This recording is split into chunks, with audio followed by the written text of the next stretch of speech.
ঐ হাগু বুলি কোনেনো ভিতৰতে হাগিব গেলা গেলা গোন্ধাব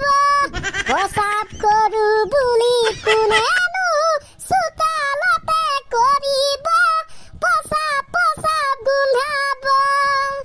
তুমিতো বুজি চাই তুমিতো জানি চাই মাংস থাকিলে ভাত কাহি ধুনীয়াকে পেটত পায় মাংস থাকিলে ভাতখিনি ধুনীয়াকে সোমাই যায় ঐ হাগু বুলি কোনেনো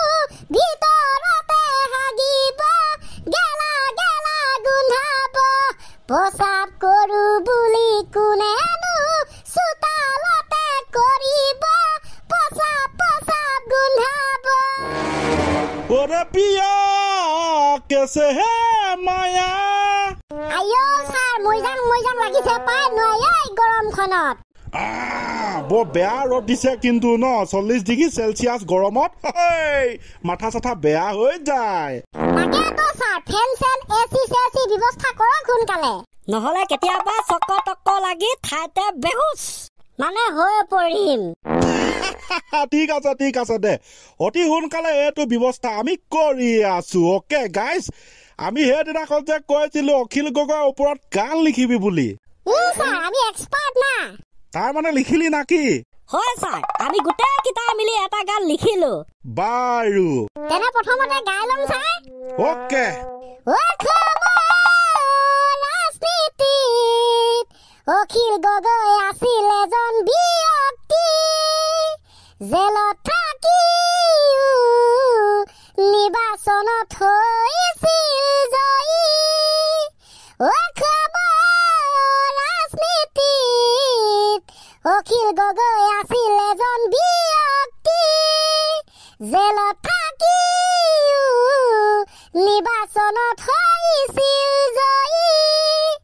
আছিল মৰমবোৰ সঁচা সকলোৱে বুজা এমেলেৰ ইতিহাস মোৰে অখিল দা আমাৰে অখিল দা ৱাও কি ফাটাফাটি গান গালিও তই বৰ মজা লাগিল আৰু আছিল স্যাৰ কিন্তু গৰমখনত বেছিকৈ গাই থাকিলে মাথা চাথা বেয়া হৈ যায় না হয় নেকি কিন্তু যিখিনি গালি তাতে সন্তুষ্ট দিল খুশ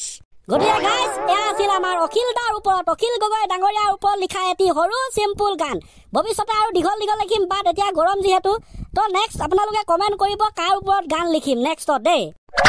বাৰু কমেণ্ট কৰিব আকৌ এবাৰ ক'লো যিহে গৰমে ফাটা চিটা ঘামি চিমি এদাই মানে এতিয়া দে আৰু নেক্সটত এতিয়া কি আছে স্যাৰ নোৱাৰি নেক্সট এখন এপ্লিকেশন স্যাৰ চিঠি দৰখাস্ত কালে লিখিবি আমাৰ সূৰ্য দেৱতালে ইমান গৰম দিব লাগে নে বাও বাপেকে চিঠিকে এখন লিখি পেলাইছো যা সূৰ্য দেৱতালে চিঠি লিখিছ দৰখাস্ত দিবিগে ক'ত দিয়াটো পাছৰ কথা স্যাৰ হৈ যাব এটো যেনেকে হলো পঠাই দিম বাপেকে ৰকেটত হলো সূৰ্যলে স্যাৰ প্ৰথমতে চিঠিখন তো শুনি লওক দৰখাস্তখন চিঠি একচুয়ালি নহয় দৰখাস্ত হ'ব ঠিক আছে প্ৰতি মাননীয় সূৰ্য দেৱতা মহোদয় তাৰিখ 25/5/2024 বিষয় গৰমৰ পৰিমাণ অলপ কমাবৰ বাবে আপোনালৈ আবেদন মহোদয় সন্মান সহকাৰে আপোনাক জনাব বিচাৰিছো যে বৰ্তমান সময়ত ভাৰতৰ লগতে আমাৰ অসমতো টিকাফটা ৰদে দেখা দিছে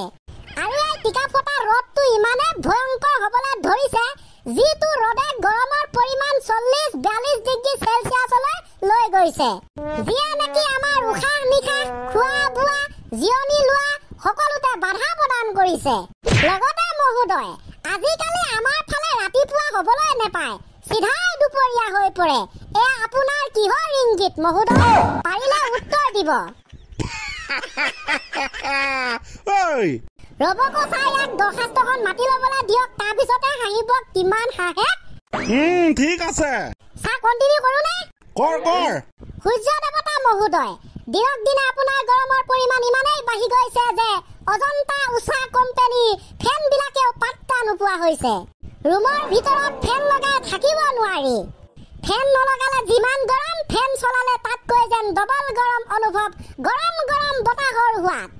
এচিও লগাব নোৱাৰি, কাৰেণ্টৰ বিল বহুত আহে,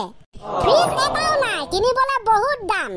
গতিকে সূৰ্য দেৱতা মহোদয় আপুনি নিজেই কওক আমি কেনেকৈ জীয়াই থাকিম। হে মহোদয়, গৰমৰ পৰিমাণটো অলপ কমাই যেন আমাক ৰক্ষা কৰে,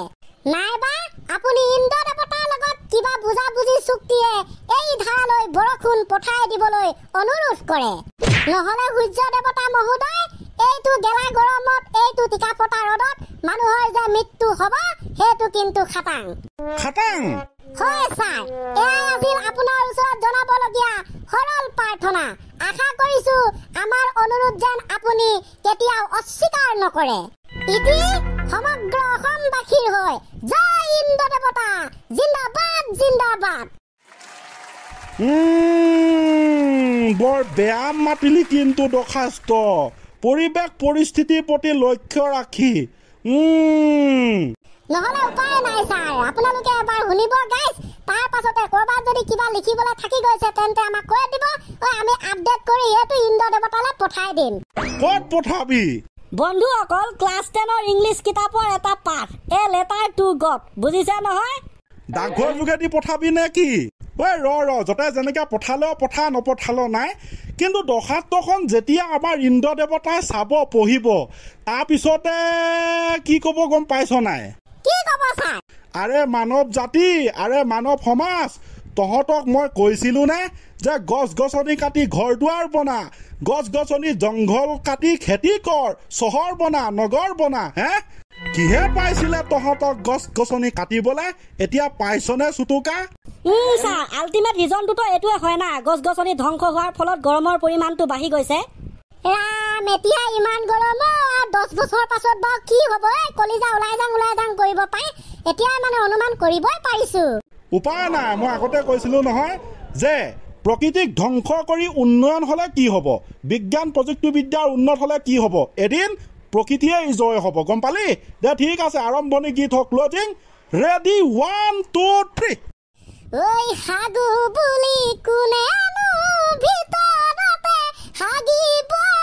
গেলা গেলা গোন্ধাব, প্ৰসাৱ কৰো বুলি কোনেনো চোতালতে কৰিব, প্ৰসাৱ প্ৰসাৱ গোন্ধাব। তুমিতো বুজি চাই, তুমিতো জানি চাই, মাংস থাকিলে ভাত কাঢ়ি ধুনীয়াকে পেটত পায়, মাংস থাকিলে ভাত খিনি ধুনীয়াকে সোমাই যায়। ঐ হাগু বুলি কোনেনো ভিতৰতে হাগিব, গেলা গেলা গোন্ধাব, পচা